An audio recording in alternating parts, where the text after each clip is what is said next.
Welcome to Backboard Banter on the board with your hosts Matt Middleton and Kevin Rayner, where the banter's as ferocious as the hype train for Victor Wembanyama. I mean, the kid deserves it after that performance against the Ignite. 37 points, 5 blocks. Man is a unicorn for sure. I am definitely on this hype train now. I mean, the NBA set this game up for a reason. It was a big deal to see, Wembanyama and Scoot go against each other, and what a game it was. The two definite first picks in the next draft that's coming up, absolutely going head to head. Completely different players, but I mean, hey, if you're not tanking, if you're at the bottom of the league and you're not tanking for one of these two guys right now, you're not doing it right. Dude, I mean, like the picture of them standing next to each other at the edge of the key, like, is just ridiculous. He is so much taller than Scoot is, but Scoot had a good game himself, man. I love that the NBA put this on.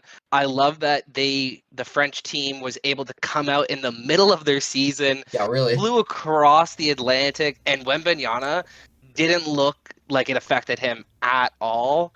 Um, Coming into the game and having to duck underneath to the metal detector to get in, like, man is just so big. And my biggest fear with him was that he was too slight of a frame. He actually looks thicker than Chet Holmgren. So, I mean, hey, man, Kevin Durant's never that thick, so maybe it'll work. Maybe. He's definitely a unique player, the most unique player of all the tall guys that we've seen in the past few drafts. And if it goes the way of OKC, they're going to get another tall guy, hopefully, in their mindset, right? But this could be the one finally after Pokashevsky, and we get to see Chet now. Maybe it's Wembanyama time for them, but definitely a draft that everyone is going to be keeping their eye on come next year. There's at least 5 or 6 teams who I'm sure have Wembanyama stapled onto their goals board for this season. I wouldn't be surprised. Hey, man, you know what? When you're at the bottom of the league, best way to do it is to accumulate talent. Honestly, he'd go to San Antonio, and I think that would be a really good spot for him. And then they could actually extract some value out of the one asset that they have in Jakob Poeltl.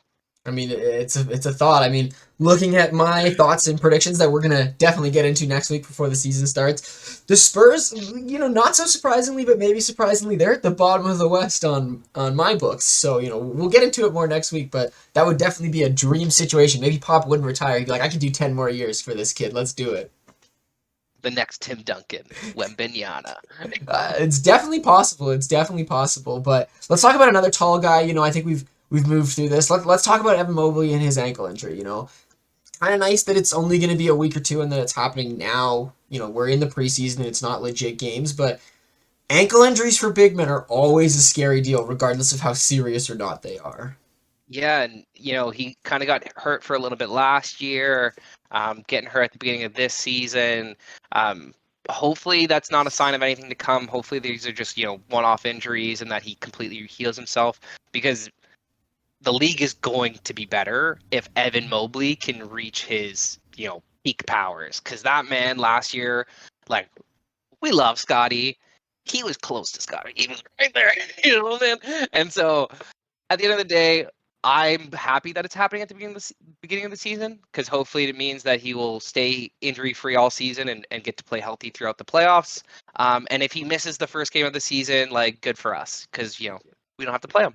Perfect. Yeah, especially we're already having to think about Donovan Mitchell alone. Cavs looked pretty good, but we can get into that game later. We Evan Mobley specifically, it's never fun, but I think he's going to be okay. He's proven himself as a true threat in this league, a face that you can't forget about. In 10 years from now, top 25 player type of situation, definitely could be higher than that. So little injury, but shouldn't be too bad, too big of a deal for the Cavs.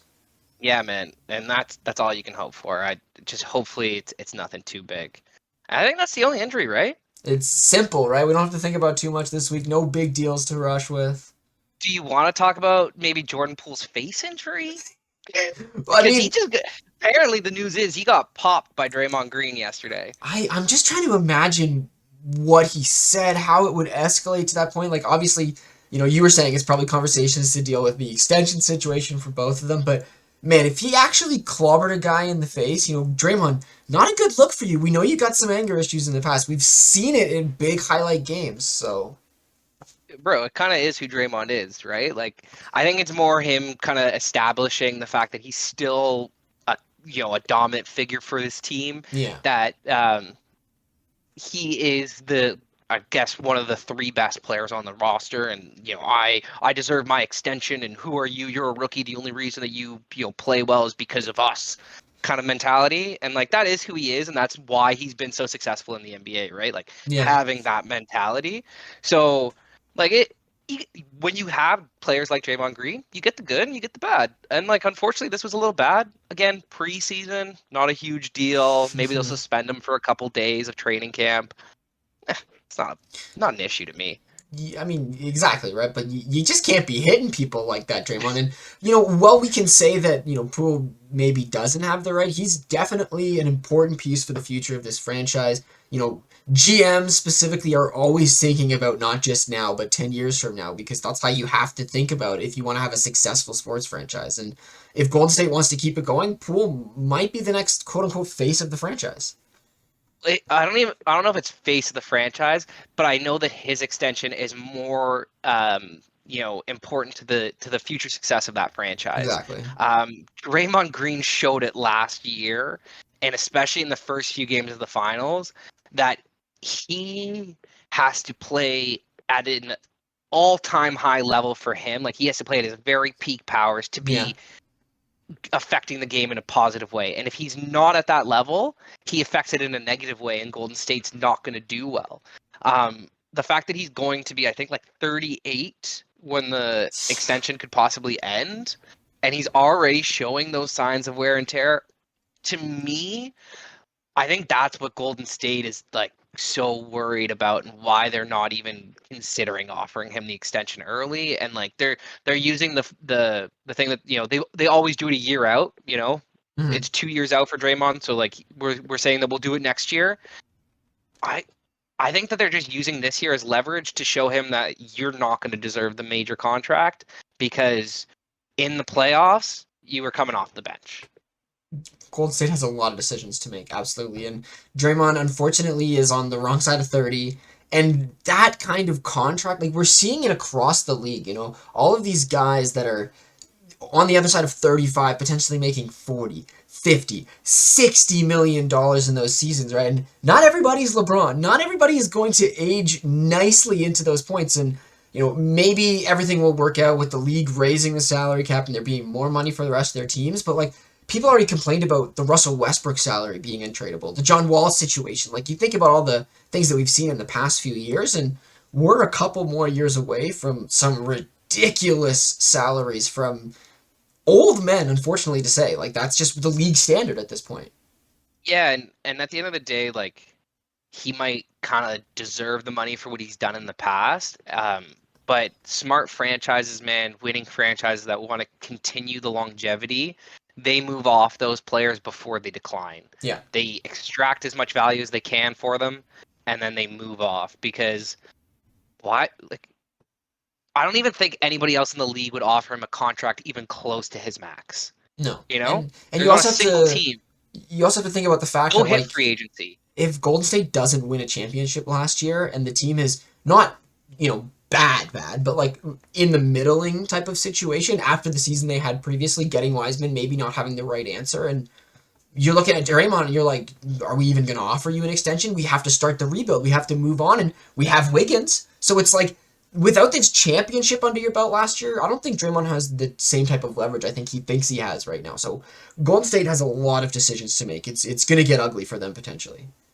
Yeah, and again, it's a reason why I don't think they're going to repeat. So I think we can move off that subject. Maybe talk about.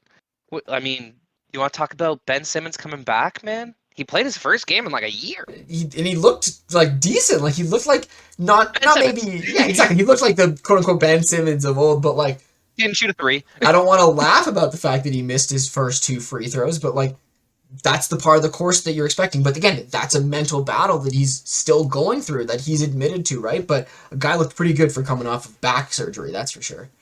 Yeah, definitely. I mean, the dunk he threw down, him, KD, and Kyrie are only going to get more chemistry playing together. It was a preseason game. Yes, Joel Embiid and James Harden didn't play, and they still got lit up. It's fine. Like it's the preseason. Again, we saw Malachi Flynn destroy LaMelo Ball And today, you couldn't even package Malachi Flynn with 4 first-round picks to get LaMelo Ball. You couldn't. Absolutely right. Yeah, and that's the story of preseason as well. And when it came to the Brooklyn Nets, I'm sure Joe Harris fans were happy. That man was running up and down the court. He took a couple of shots here and there. So as we Out discussed, there. yeah, out there. As we discussed, last week, Brooklyn is a team that on paper can make it happen. And I'm sure seeing Ben Simmons come out and perform the way that he did has to be a sigh of relief for the GMs. Yes, it's the preseason, yes, but the man actually played basketball for the first time in over like 450 days. So that alone is a pretty big deal. It's a huge step. Other kind of noteworthy thing about this game is Tyrese Maxey. Guys, legit. Dang, I wish we had He's him on our team. he's 2 for 2 this Legit, preseason so far bro. with fantastic performances, seemingly coming out and knocking down shots, proving that he can be the third piece for this team, right? So will it happen? The season will tell us, but man, Tyrese Maxey coming out of the gate swinging. And now, like Tobias Harris is your 4th best option. Well, it's a good roster, man.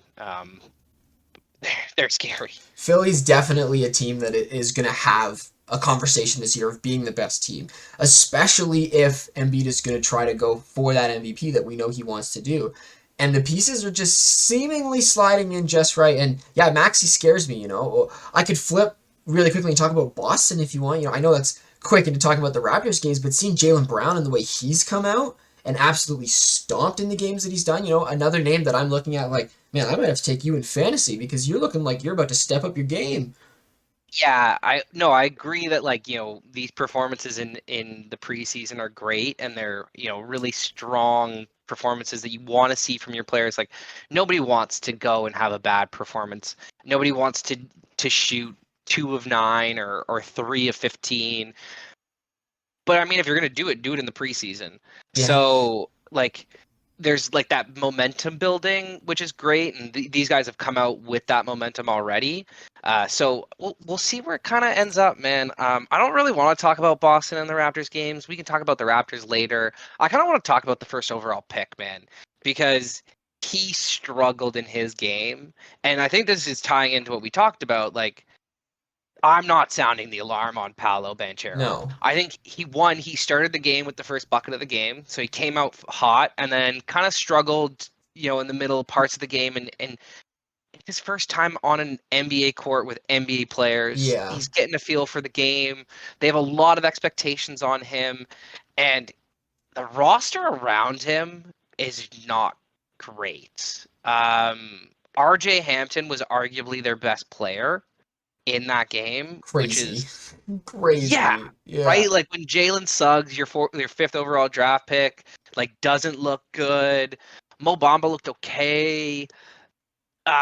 Moritz Wagner was hitting, you know, threes, like, and they still kind of looked bad. Like it's not a great roster. I think like if they're at the bottom of the draft, Mhm. where do you think they go, man? Like, do you think they go Scoot or Wembenyama? That's a tough situation, obviously, with their team, and They've I got think centers. that's right. And but you can They've move got centers guards. when you have a player like Wembanyama. It's like you almost have to take him. And as we've seen, Orlando hasn't had a lot of faith in their centers since, should I say, Shaquille O'Neal? Like, do you know what I mean? Like they've had centers, but Dwight. like Dwight. Sorry, yeah, there we go. I was forgetting about Dwight in his moment there as well. Man, the league has been around for way too many years at this point to think. Oh my gosh, so many Going players. back to Shaq, bro. Yeah, I mean, I was thinking about God tier Shaq when he was a young boy and he was running around like our man Look like Zion Giannis. over here, and I mean Giannis as well. But yeah, Orlando, they're in a weird place. I have hope for Banchero. I'm thinking about the Cade situation because a lot of people were not enjoying Cade at the beginning of last season, even though I'm pretty sure it was an injury situation that was leading to a lot of his struggles. So hopefully it's just one game for Banchero. Hopefully he can figure it out. And it's really the players around him. It's the guard situation that Orlando has to figure out. And is anybody else going to step up to help this man? Because if not, they probably are going to be looking at Wembanyama and Scoot, this time next year. Absolutely, man. And like the team that they're playing is a great example of like how to build their roster, Memphis. This team, I have no idea how they keep doing it, but they seem to keep finding, diamonds in the Yeah. rough. This new kid, Kenny Lofton Jr., man, Yeah. he didn't play in this one, but he played in the one before, and he looked dominant. He was the kid who gave Chet Holmgren all of that trouble in summer league. Like True. Okay. he's looked really good throughout summer league and right now in the preseason. Undrafted, son of a former athlete and a major league baseball player. Could he be like, an extra piece for them? Like they already have so many. Bane, Ugh. Jaron Jackson Jr., John Morant, Clark, Brooks. What?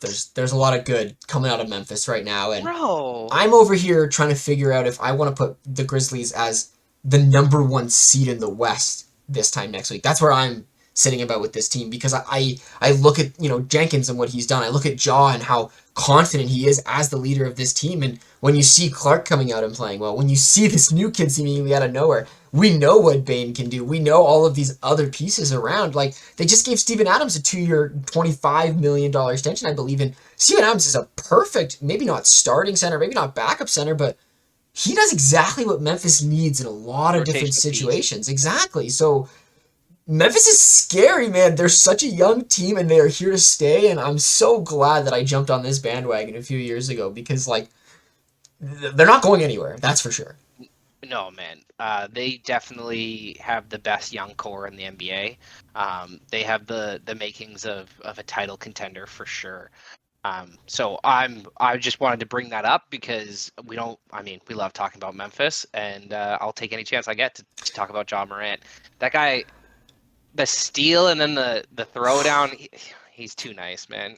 He's a special player right now, and Too nice. he's one of our favorites to discuss. I know he's a lot of other people's favorites to discuss, but should we talk about the Pelicans? Do you want to talk about Zion yet, or am I getting too ahead of myself? Bro, I mean, like, I would have put it later down, but if you want to talk Zion, I'm about to talk Zion. Because, that Pelicans Chicago game's going on. Marissa and I are sitting on the couch. It's about to start. I'm like, can I please put on basketball? She's like, yes. I'm like, oh. And Zion did not disappoint, man.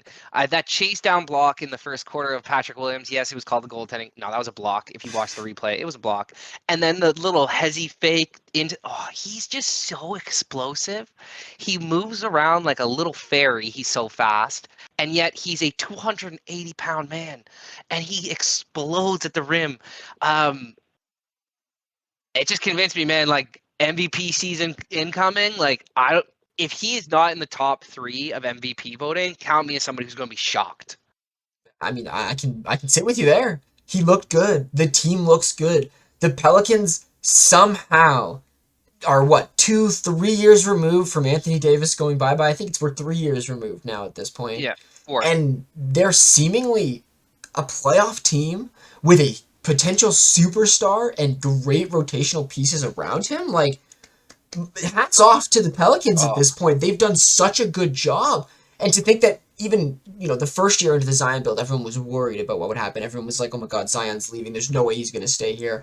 It's AD 2.0 situation. Man looks happy. Man looks locked in. He has teammates that he seemingly enjoys playing with. Man, Pelicans are right here. They are scary looking. he was smiling the whole game, man. The whole time he was out there, grinning ear to ear. He was just happy On to the be back bench out as on the well. court. It like Brandon Ingram didn't even play, man. Like they're so like they have a very good roster as well, and they're gonna surprise a lot of people this year. JV look, just like JV.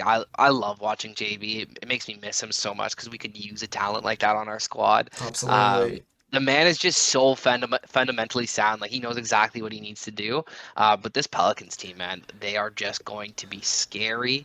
But the other thing that I got out of it, I mean, for Chicago, this could be a really rough season. If DeMar, I don't think is going to play at the level that he played at last year. I don't like that was the highest caliber DeMar we've ever seen. Like Absolutely. even as Raptors, like I think that was his highest peak. If he doesn't maintain it, if they don't get Lonzo Ball back, which it doesn't sound like they're going to get him back for the whole Yeah. season, what are they going to do, man? Like people who are picking them to be a playoff team, like I don't know what you guys are watching, but like they're I think they're going to be a bottom 5 team easily. I mean, that would be a stretch for me, but also like I see them in the second game of the play-in at this point. Like that's what really has been shown to me at the Bulls. Like they still have good talent, but they're also like they're one of those teams that almost doesn't really have an identity, right? Like last season when things started, they had Lonzo, they had their whole squad together. They were figuring out what they wanted to be, and they were playing beautiful basketball. And then injuries happened, and then it led into DeMar having to play hero ball, which Raptors fan, hi, we've seen it. Doesn't work in the playoffs. It's not going to happen. Not going to work out for you. And now you don't have Lonzo. You can't create your identity at the beginning of the season, and you have to maybe rely on him from the start. Zach LaVine, maybe he takes the step. Maybe he becomes the superstar that this team needs, but we've been waiting for that for him, and ever since he left Minnesota, really, at this point. So Bulls are in trouble, you know. Maybe Caruso can continue to do what he does, but again, role player. Like we didn't like the big trade for Vucevic years ago, and it's starting to look like a poison pill trade. And you're about to mention Patrick Williams. He's their like one young hope. Like But where do he they didn't go? look great, man. He No. doesn't look like he's taken a step at all. It looks like he's still the same player that he's always been, which is limited offensively. Great big body for a defender, but Mhm. he's limited offensively, and they're going to need him on the offensive end. I think you nailed it right on the head, man. Like when they had Lonzo, they had that defensive identity where they knew that they had a very solid defense, and they had, you know, your favorite bucket getter's favorite bucket getter. You know, DeMar DeRozan, he's so silky. I mean, like even in the game, like the other Oh night, yeah. when he pulls up, the ball hasn't even left his hands, but he's just in that shooting form, and you know it's going in. It's just so perfect. It should be Yeah. like the picturesque jump shot ever, and you know it's going in. So like that's great, but when you don't have the defense to kind of hide him, and you can't, No. like they're, man, I think this is going to be a bad season for them, and I think it's going to expose them. And that championship window that they thought that they opened up with, you know, DeMar and Vucevic, it just got slammed shut, man. It's Bad. kind of sad because it's another example of a team that is potentially gonna implode due to injuries. Because you know we talk about the potential what ifs, what could have happened, this, that, and the other thing, but the Bulls were a playoff team. You know, if the season ended 25 games in and they got to play, they're not going to win the whole thing, but they're going to be a good team in the first round compared to what they ended up being compared to the end of the season, right? And so Mhm. if you're putting money and you're betting on the Bulls right now, you know something that we don't. You know, you've seen something that we don't because there's no way. Like I just can't believe in this team, unfortunately for them. Yeah, it's, man, it's brutal. Um, Two teams that we're not going to believe in at all because, you know, they're different points of their rebuild.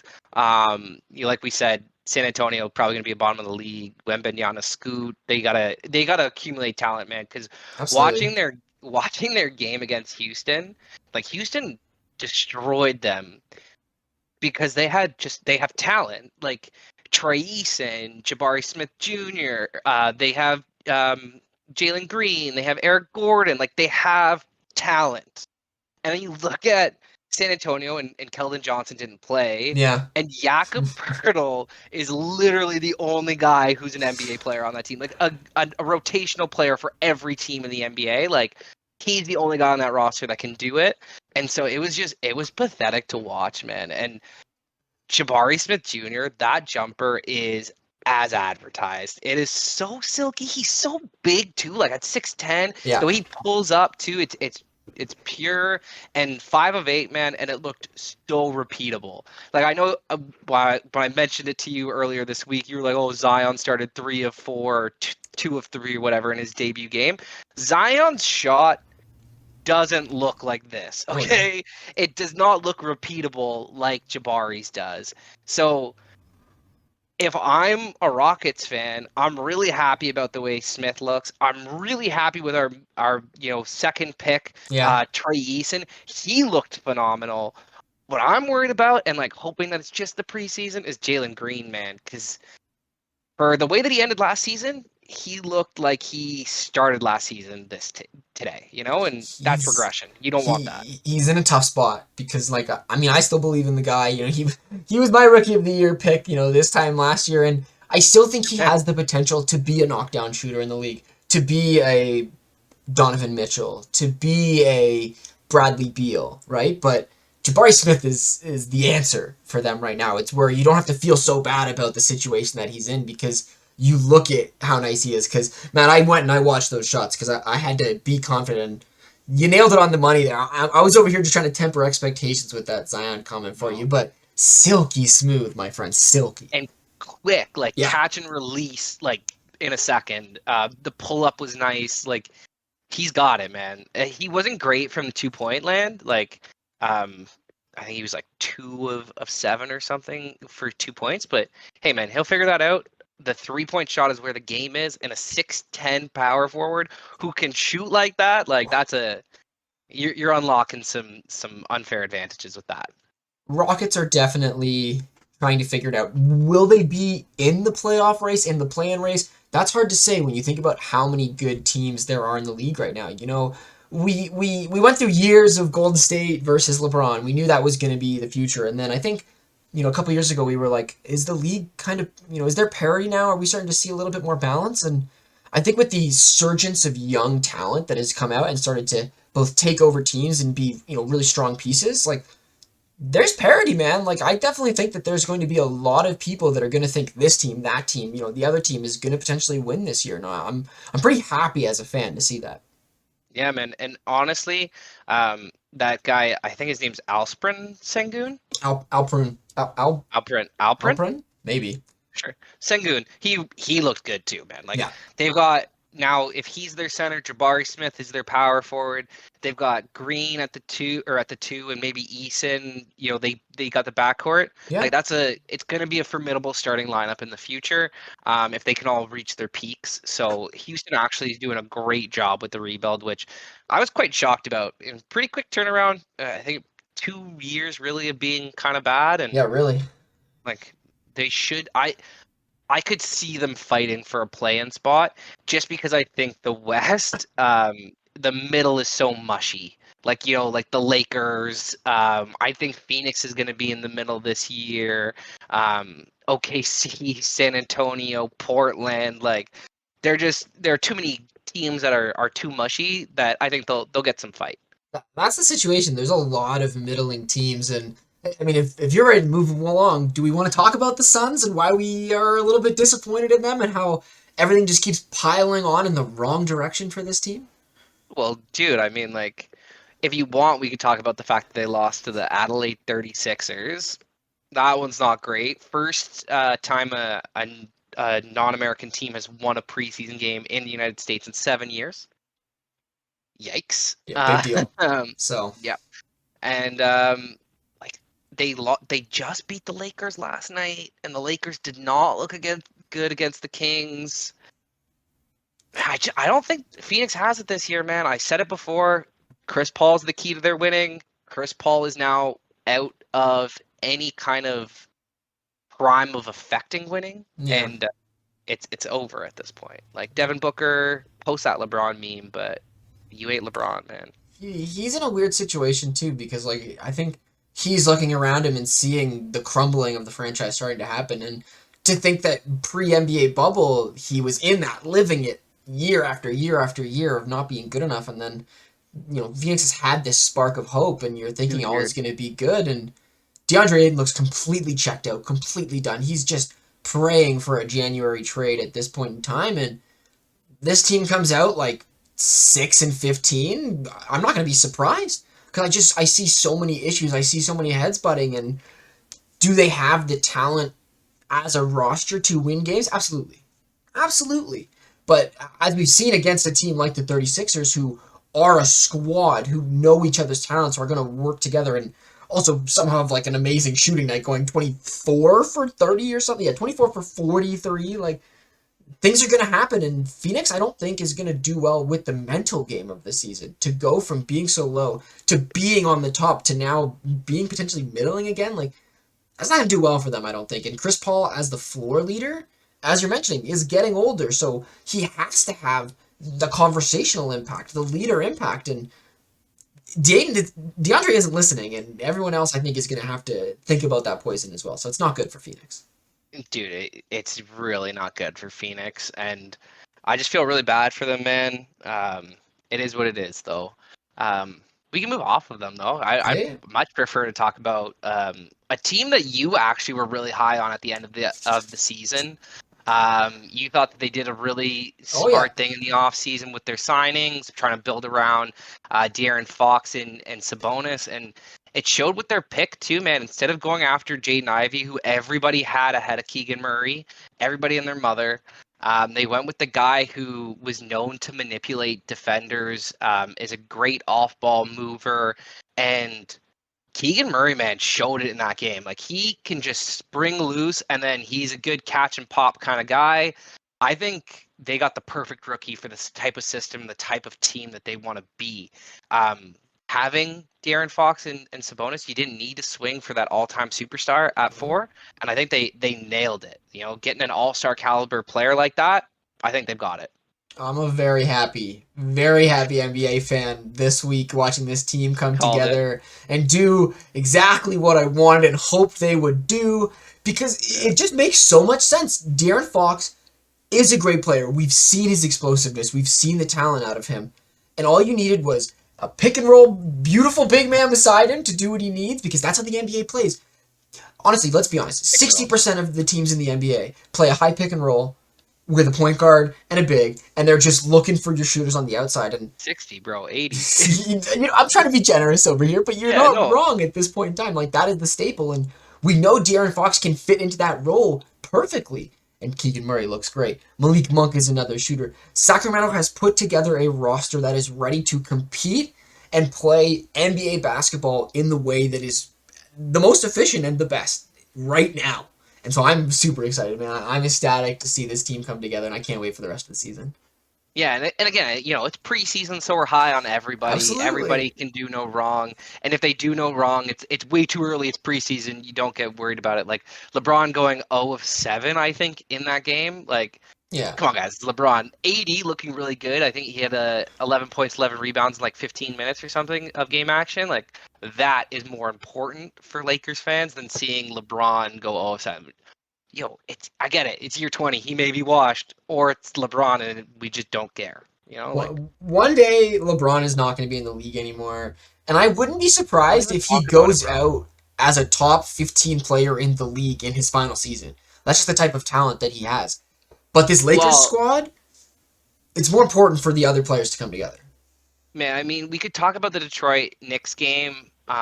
Brunson looking comfortable, Ivy looking explosive, but I think that I want to talk about the GM survey because you're right, man. LeBron could leave the game still considered a top 15 player in the league, whereas Michael Jordan left the game as a shell of himself. You Absolutely. know, he really did. And people still point to the fact that he scored 50 in Washington on a horrible team where he took so many shots as like a crowning achievement at his age 40. LeBron's been in this league for 20 years, man. And the expectations are MVP, NBA Finals MVP, or bust.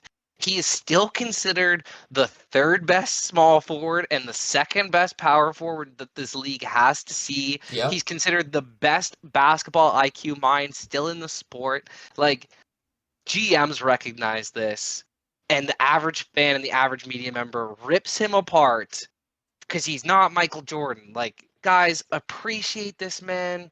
He's 20 years of greatness, of consistent greatness, of MVP or bust. Yeah. Like, I'm sorry if you don't think he's the GOAT, like, I can't argue with you anymore. We have difference of opinions.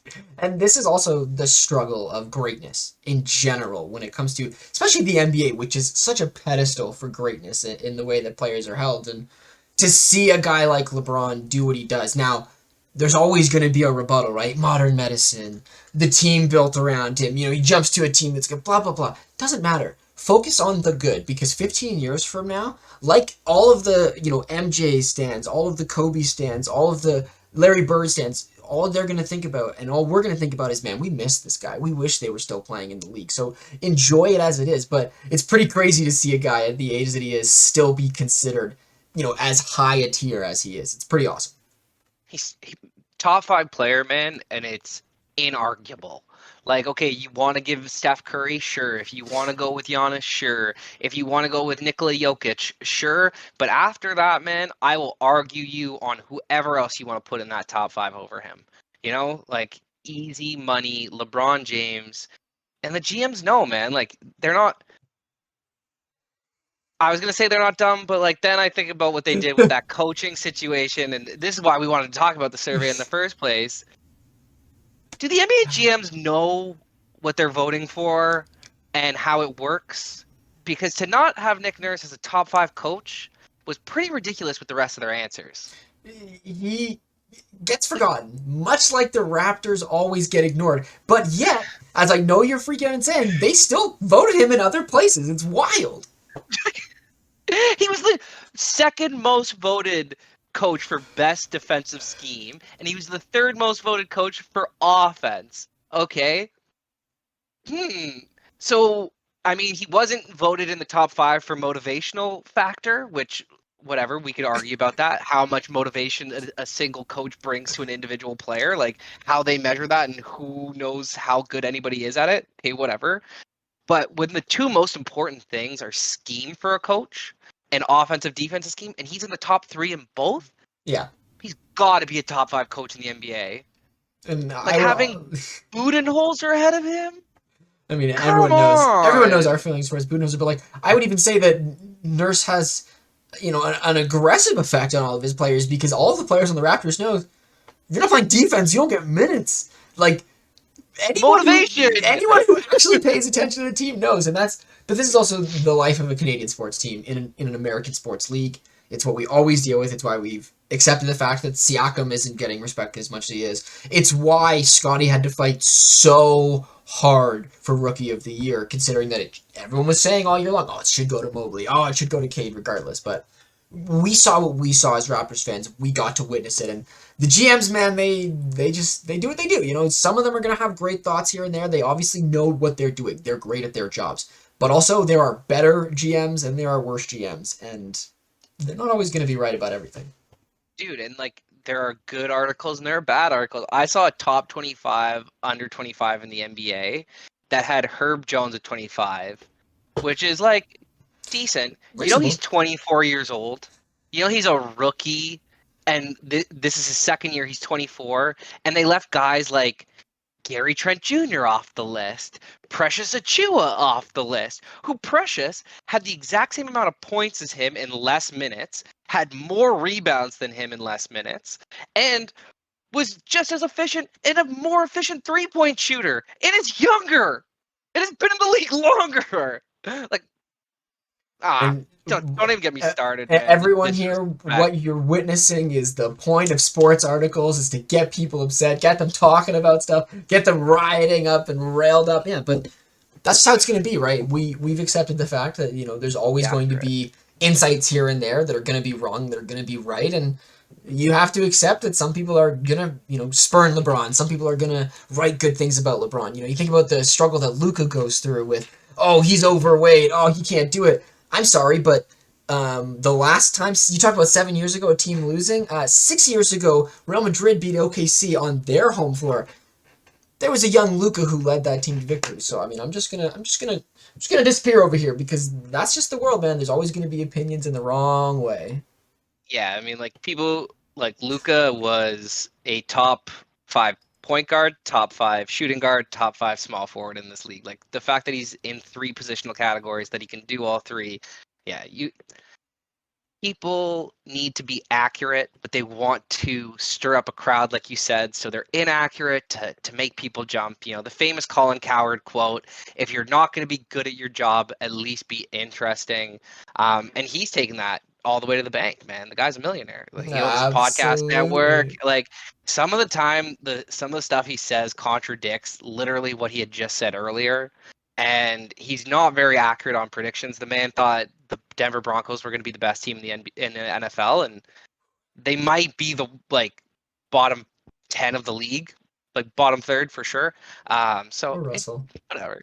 Yeah, exactly. All right. Well, Bro, poor my fantasy team. I drafted this man. you poor God. guy. It's okay. You'll have an opportunity to do better in NBA soon, hopefully. But No, I took Trevor Lawrence, so There you Ride go. the prince that was promised. There it is. There it is. But I think it's time we move into Raptors. We talk about all of the wrong opinionated things, the people ignoring the Raptors. Well, let's talk about it ourselves because we're two guys that are absolutely obsessed with this team, constantly paying attention, constantly aware. I haven't even gotten to watch these preseason games because I've been working, but I've watched the highlights. I've paid attention. I've been in the conversations, and there's a lot going on with this Raptors squad right now. And what will the roster be at the end of the season? Man, the coaches are going to have a tough decision to figure that one out. Honestly, because like last night, that huge comeback was done with only one player who has a guaranteed contract with the Raptors and is Yeah. guaranteed to be on the roster, and that's Kem Birch. DJ Wilson was on the floor. Jeff Downton Jr. was on the floor. Who were the other guys that were out there? There was a couple more guys. I But mean, they had Banton a had his moments, but band, yeah, but they had a nice run together, man, and it's nice to see that we could potentially have the bench mob again. You know, the one thing that I was going to bring up with Detroit is that they're way too young right now to be competitive, but they actually have the perfect coach for it. As Raptors fans, we know he did like as much as Nick Nurse is now our coach, and Siakam and Fred VanVleet have hit All NBA and All Star under him. It was Dwayne Casey who yeah. got them there. He got DeMar DeRozan to that All NBA status. He got Kyle Lowry to the GROAT status. He got all of our young talent to really buy in and Yep. and develop and get Siakam from a fringe NBA player, a G League guy, to what is now considered probably a top 25 player by most people on a consensus. So if if Detroit has anything besides the talent that's going for them, they've got the right coach, man. And that's what like I'm really excited about, is to see that coming back to the Raptors, to see our young guys coming up. And I think Jeff Downton Jr.'s got to make our roster because we need guard help, man. Like I think it was Josh Jackson who was out on the floor. He had a better game. And who else? DJ Wilson I really liked. I thought he's played really well in the preseason for us. Mm-hmm. But I need guard play. I don't need you guys. Like I've got Precious, I've got Cam, I've got Boucher. Like I'm sorry, you guys go find another team. Yeah, it's tough, right? And you have to think about Doughton if he's going to make it. Banton is a player that may not make the team, which is a crazy thought for a lot of Toronto people, considering he was the first ever Canadian drafted by this team, and he has his moments of specialty. You think about the fact that we gave Wancho a contract, and like Wancho's been himself. Hopefully, he's been good, right? So then you also have to think about the rest of the roster and the other places, right? And when you're thinking about this 15 through 20, it's crazy because you have to decide who is going to be that final piece. And I'm not going to say that we have to make the right decision because there will be not an insignificant piece in the roster, but their impact will be so minimal. But hopefully you can get the most out of that player. That's the important thing right there. So I love what I'm seeing out of Doughton. I love what I'm seeing out of Josh Jackson, which is scary because I don't know if I want him on this team because yes, he fits the archetype. Yes, he's the right player, and yes, he's been playing really well, but there's other options. You mentioned it. The guard situation, I think, is more important. We can't just be the 6'9" long boys. It hasn't been proven. We can try. We can have our identity, but we need more. Look, man, the reason that we needed that major comeback is because Nick Nurse, again, preseason, he's experimenting. He went with the all 6'9" lineup, OG, Scotty, Boucher, Precious, and Young, and we got blown out of the court. We could not hit a shot. They went on a 17-2 run. Like, it's because you need a shot creator. You need a guard. Like, you need something different when all the guys like need to create their shot the same way. Like, it was too stagnant. It was too congested with where they wanted to go. Nick's gonna figure that out though. And I think that having extra guards, having backups for Gary Trent and Fred VanVleet, super super important. We want Fred to be healthy in the playoffs. Like, I understand that we won games without him again in that Philadelphia series. Guys, we're better with him on the court. he's a key piece for us. Especially when So he's healthy and at his peak, because that's when we really need Fred for what he does. And he's unstoppable at that point. And when he's not healthy and not performing at his best point, that's when we see a lot of these poor games where his shot is just not falling. You know, he's rushing into the paint. He's getting knocked around as a small guy that he is. So it's really peak Fred that we need. And that's why we want more around him so we can see more of that down the line. definitely, and it's why they ran that lineup, because Nick's trying to see if Scotty can actually run the point. Because, like you mentioned, pick and roll is massive in the NBA. If we can run a pick and roll with Scotty and Siakam and have Fred as our off-ball mover, I think he is the most deadly NBA three-point spot-up shooter, catch and shoot player. I think it's Fred VanVleet, and so, man, like, we've got it. Like, we've got an extra attack avenue. Like, it'll alleviate him from wear and tear and having to control the ball. Like, we have this roster where it could explode. We could all of a sudden have a top 5 team on our hands in the NBA. This year, we could also maybe take a small step back. Mm-hmm. It's in the cards. Hopefully we're better. But it really rests on Scotty, man. Scotty is definitely the core cog for this team, and the other things that we haven't really brought up yet. Seeing OG the way that he's played, he's aggressive, he's looking bigger, he's swole, he's pushing his way into the paint, and that makes me happy because I always want to see success for OG, and we know that he doesn't shoot to miss. But there's other parts of his offensive game that we need to see him develop at this point to continue to be the force that he is. And also, we love the relationship that him and Scotty have developed. This bromance is the hope that anyone who actually was worried that OG didn't feel like he belonged on this team, this is the bromance that makes you feel better, that's for sure. Absolutely, man, because, like, hearing the rumor at the beginning of the offseason, it made me immediately think of the fact that OG could never have a good game with Scotty Barnes on the floor. Yeah. He had, when Scotty got hurt at the beginning of the year and missed 2 games, he had his best 2 games and then never was necessarily at that. Yes, there were some injuries and stuff, but he never played well with Scotty on the court.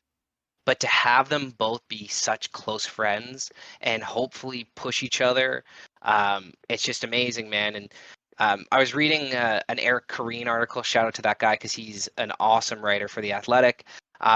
He was talking about how if you watched him and Barnes, OG and Barnes warming up together, they were both taking 3-point shots, and it looked so similar that he has a strong feeling that Barnes is going to be a really good catch and shoot player this year. So if his mouth to God's ears and hopefully into Scotty's hands, because man, if that happens, if Scotty is just a slightly tick above league average, like, that in and of itself is going to get us an extra win or 2. Yep, and we don't want to see the Scotty slump, right? We want to continue to see the success, and Nurse looks like he's going to give him the opportunities, pass or fail, regardless of the situation. I think that everyone has kind of accepted the importance of Scotty in this team, but it's going to come down to OG being the player that he is. If Gary can accept whatever role he's given while also dealing with the contract situation. I'd love to see Fred off-ball more, as you mentioned, I'm harkening back to 2019, when he got to play off-ball to Lowry in his peak shooting form. I mean, that man put Milwaukee away. Let's not forget about that, right? And there's so many exciting places to go. We haven't even talked about Precious, really, and the step that he can take, right? Like, the Raptors have so many players that, you mentioned the bench mob. Is it the trench mob? Like, what's happening here? There's so many options for this bench unit, these other players to make an impact. And if we can transition out of that, our main 5 starters and, our 2, 3, 4 guys that are rotating in, if we could actually play minutes of a completely different starting 5, of a bench mob coming out again, we talk about the importance of health for this roster. That might be great, but they have to prove it, and Nurse has to make it happen. So there's a lot that's going to go on in this season ahead of us. Yeah, man, I'm excited about it. It's going to be a tight one, and not next week when we come back. We'll give our preseason predictions or our season predictions, because when we're back 2 weeks from now, man, we are going to have NBA real games to talk about.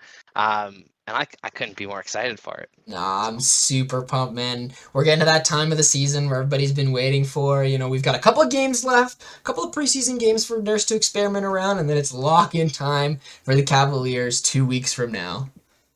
Absolutely, man. And What a time to be alive, man. Got hockey, we Amen. got football, we got basketball, and obviously if you've been watching the podcast, you've noticed that we kind of switched more to basketball and we're going to be staying with basketball. Maybe we'll start some like little side podcasts for the other stuff, but really I kind of want to just focus on basketball this year because hey man, our Raptors, they are one fun, exciting team to watch. Exactly, and there's so much to talk about to try to cram into this little bit of time, but I think we'll save all hot takes, all predictions. We'll put it on the burner. We'll wait till next week where we're just going to be throwing out left and right if that's what you want to do. Oh yeah, I mean, I was gonna give a little NFL one. Ooh, The we can take Bengals that. and the Ravens, they play each other this weekend. Sunday night football game. All of you guys are kind of wondering who you should probably bet on. Although that the Ravens have looked really good and the Bengals have kind of been middling, I'm gonna go with the Bengals. I think that the Bengals, their offensive line is starting to figure it out. I think that the Baltimore Ravens defense is very, very suspect. And I think that it's going to be a shootout, a very high scoring game. But I'll take the Bengals like 31-27. I mean, the Bengals, they got me in the playoffs last year. I was a fan. What can I say? So Bro. we'll see. We'll see. All right, man. I think you're good to wrap us up, though. Perfect. Well, thanks everybody for being here. Follow us on Twitter and Facebook at The Board Sports. Like, subscribe, thumbs up, whatever you need, and check out theboardsports.net for new episodes and blog posts. And we'll talk to you next time.